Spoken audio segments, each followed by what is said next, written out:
Gaza पट्टी को पिछले कई दिनों से चारों तरफ से घेर रखा है।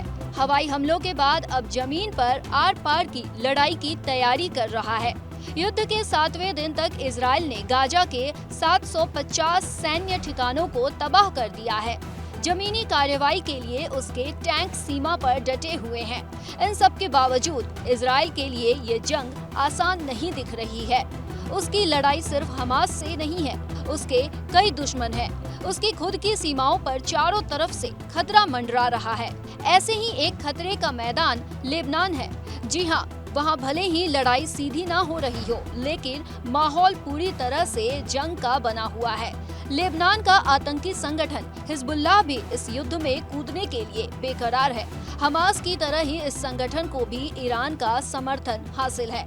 वो अभी हमास की मदद कर रहा है, लेकिन जंग के मैदान पर उतरा नहीं है।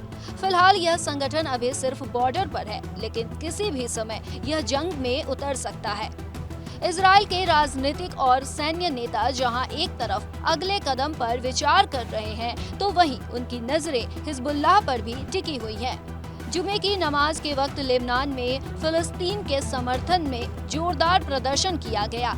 इसमें महिलाएं भी शामिल हुई। इस तरह इजराइल के खिलाफ बदले की आग में जल रहा लेबनान उसके लिए बहुत बड़ा खतरा बन चुका है। इजराइल भले ही अरब के देशों को मात दे चुका हो, लेकिन इस बार चुनौती बड़ी है। इसलिए वो सिर्फ गाजा पट्टी पर ही नजर नहीं रखे हुए है, बल्कि अपने हर दुश्मन की चाल को समझने की कोशिश कर रहा है और उससे निपटने का प्लान बना रहा है।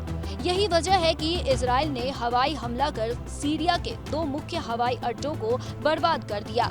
यह इजराइल पर हमास के हमले के बाद इजरायली सेना का सीरिया पर पहला हवाई हमला था। इजराइल के हमलों के बाद राजधानी दमिश्क और उत्तरी शहर अलेप्पो में हवाई अड्डों पर उड़ानें रोकनी पड़ी। सीरिया इस वक्त बौखलाया हुआ है।